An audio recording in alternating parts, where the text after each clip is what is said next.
හරි දැන් මෙතන ABCD ස්කන්ධ අතර ඝර්ෂණ සංගුණකයේ නියු වෙනවලු. මේ ස්කන්ධ අතර ඝර්ෂණ සංගුණක නියු වෙනවා. ඒ කියන්නේ මෙතන ඝර්ෂණයක් තිබ්බට තුනට තිරස්තරයක් ඉන්න මෙතන ඝර්ෂණයක් නැහැ කියලා මේගොල්ලෝ කියන්නේ. හරි. ඊට පස්සේ මේගොල්ලෝ කියනවා ස්කන්ධ හතරම එකම තරණයකින් ගමන් කරනවලු. ස්කන්ධ හතරම එකම තරණයකින් ගමන් කරනවා කියන එකේ තේරුම තමයි මේක පද්ධතියක් විදිහට යනවා කියන්නේ. පද්ධතියක් විදිහට යනවා කියලා තමයි ඒවල කියන්නේ. ඒකේ කොතනවත් ඉස්සන්න දෙන්නේ. මේකෙන් නැත්තම් මේ මොකක්ද දෙන්නේ. එතකොට හරි අපිට ඉස්සන්න පුළුවන් ටෙන්ටි පොඩ්ඩක් බලමු. මෙතන එක කියලා ගත්තොත් මෙතන දෙක කියලා ගත්තොත් උතන ඉතින් ඉස්සන්න පුළුවන්. මෙතන සුමඩ කලයක් තියෙන්නේ. ඝර්ෂණයක් තියෙන නම් මේ දෙකෙන් තමයි ඉස්සන්න පුළුවන්. මොකක්ද හිතන්නේ මේකේ කොතනින්ද මුලින්ම ඉස්සන්න පුළුවන් මොකද්ද වෙලුවත් එහෙම. මේ පැත්තට තොරණින් යන්නේ. මේ පැත්තට තොරණින් යනවා නම් මේ පැත්තේ බලය මේ පැත්තට වඩා අඩු වෙනවා. ඉතින් මෙතන සම්පූර්ණ බලයක් තියෙන හින්දා තමයි මේක මේ පැත්තට යන්නේ. එතකොට මේ බලයෙන් බලයට වඩා වැඩි වෙන්න ඕන. හැබැයි යන්න පුළුවන් උපරිම ඝර්ෂණය එකයි. මේකත් මේ වාගේ මේ එන්ජින් දැන් මේ එන්ජින් දෙකම යන්න පුළුවන්. මේ උපරිම ඝර්ෂණය සමාන වුණාට ඒ වෙලාවට අදාළ මේකේ බලය වැඩි. හිතන්න ඔන්න ප්‍රස්තාවයෙන් ගත්තොත් එහෙම මේක ත්වරණය ගත්තොත් එහෙම මේක බලය ගත්තොත් එහෙම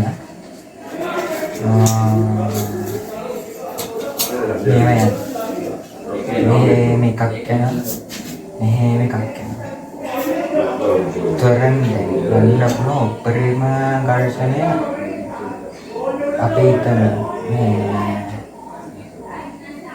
මේකේ උපරිම ඝර්ෂණය මේක නම් ඒ අවස්ථාවට දැනෙනවා. ඒකට යන්න පුළුවන් උපරිම ඝර්ෂණය එකයි. හැබැයි ඒ අවස්ථාවට අදාළව යන්නේ මේ දෙක මේ අදාළ තරණයේදී මේක මේ වෙනම යන්නේ. එන්නේ මේ තරණයෙන් විතරක් වෙනකොට ඒ තරණයේදීම මේක බලය මෙච්චරයි. මේක බලය ලොකුයි මේක බලය පොඩි හින්දා මේක මේ පැත්තට යන අවස්ථාවක් ගන්න. හැබැයි යන්න පුළුවන් උපරිම ඝර්ෂණය දෙන්නගම එකයි. එතකොට තේරෙනව නේද මෙතනින් තමයි විශ්සන්න ඕන. මොකද මෙතන උපරිම ඝර්ෂණයක් තියෙනවා මෙතන ඒ අවස්ථාවල දාලා අවම ඝර්ෂණයක් තියෙන්නේ. උපරිම ඝර්ෂණයෙන් පැන්නට පස්සේ මෙතන ලිස්සනවා. හැබැයි මෙතන තාම උපරිම ඝර්ෂණය වෙලා නැති ඉඳලා ලිස්සන්නේ. ඔව්. එතකොට අපිට හිතන්න පුළුවන් මේකම මේ පද්ධතියක් විදිහට. මොකද මෙතනින් තමයි ලිස්සන්නේ. මෙතන ලිස්සන්නේ මෙතන ලිස්සන්නේ කොහොමද පද්ධතියක් විදිහට. ඔව්. මේක ගන්න හැදුවොත් මොකද වෙන්නේ?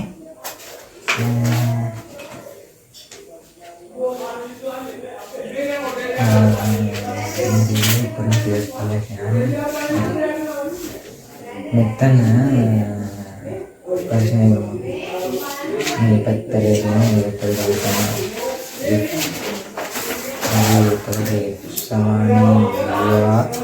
මෙතන ආර්කියුලර් එන්ජින් මෙතන මුලින්දී එතකොට මේ එතන ගන්න උපරිම ඝර්ෂණය පැන්නුත්තන ඉස්සන්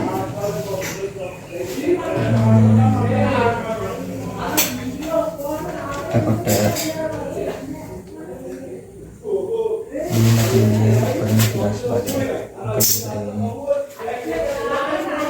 මේකනේ අහන්න.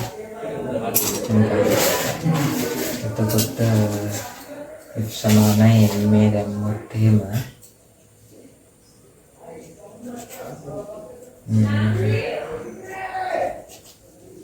දාන්නේ මොකටද? යන්න පුළුවන් උපරිම ත්වරණය මේකට දාන්න. මේකට පැන් විතර ත්වරණය මේක දිවත් නේ මේක පද්ධතියක් විදිහට කරගෙන මේක සමාන නෙමෙයි. මොකද මේක උපරිම මේකට යන්න පුළුවන් උපරිම ත්වරණයක් තියෙනවා. ඒ ත්වරණයට වඩා මේකේ බලෙන් යන ත්වරණය පැනනොත් තමයි මේක පිට යන්නේ. එතකොට මෙතන ස්කන්ධය ඔක්කොම එකතු කියන්නේ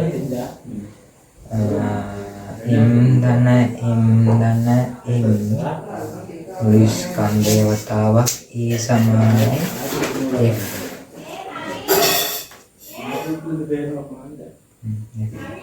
පස්සේ එතන ත්වරණය සමානයි F විදිහම 2 ඉන්දන එහෙම ගන්න. හරි. අර මේක වෙන ජීවිත සමානයි. දැන් මොකද කරන්නේ?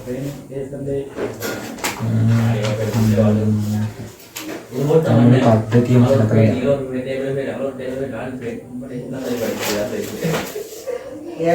සමානයි මුළු පද්ධතියම අත්ොත් එහෙම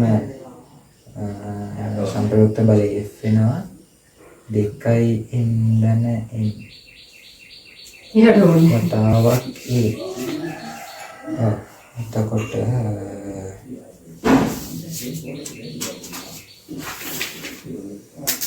හරි. එතන මේ ගාදිය කරන්නේ MG ෆල්ඩ MG දැම්මා. ඊට මෙතන මේ වෙනවා මෙතන මේ වෙනවා.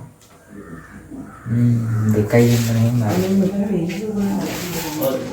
මේ ෆල්ඩ් එක බඳ කරේ MG දැම්මා මේ ෆල්ඩ් එකේ.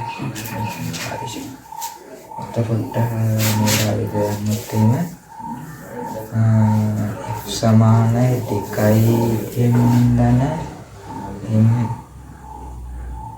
වතාවක් μmg වතාවක් 2 ඉන්දන M.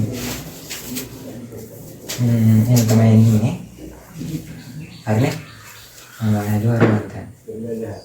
F සමානයි M මේ තුනට දැම්මා. මොකද මෙතන තරණේ පැන්නොත් තමයි මේ ඉස්සන්නේ. ඒක යන්න පුළුවන් උපරිම තරණේ පද්ධතියක් විදිහට මේ තරණයෙන් තමයි තියෙන්නේ. මේ තරණයෙන් තමයි මුළු පද්ධතියම යන්න ඕන කියන එක තමයි තේරෙන්නේ. ඒකට මේ තුනට විතරක් මම මුලින් දැම්මා. ඉන්දන කැපිටල් N ඊස්සේ මේ ඒ තරණය ගන්න ඕන හින්දා මම තරණය උත්තරා මෙතනට F වලට μmg ආදේශ කළා. ඒ F කට්ටිය තේරෙනවා μ වතාවක් mg. මg ආදේශ කරාම මේ ෆුඩට එනවා 2 ඉන්දන එනවා. ඊට පස්සේ මෙතන E ආවා අපි F සමානයි M දැම්මට පස්සේ මෙතන 2 ඉන්දන 2 එනවා. මේ කැපිටල් M සිම්පල් M වල දෙක දාලා E දැම්මා. ඒ කියන්නේ මේක නම් අන්තිමට අපිට මෙන්න මේ යන්න පුළුවන් උපරිම බලයට අපි කියලා ගත්තේ මේක. එහෙම එනවා. ඊට පස්සේ මොකද්ද වෙන්නේ? උත්තර ගන්න බැරි වෙන්න පුළුවන් නේ 2 μmg වතාවක් M දන්න කැපිටල් M බෙදීම 2 M දන්න M ඔන්න තමයි උත්තරේ.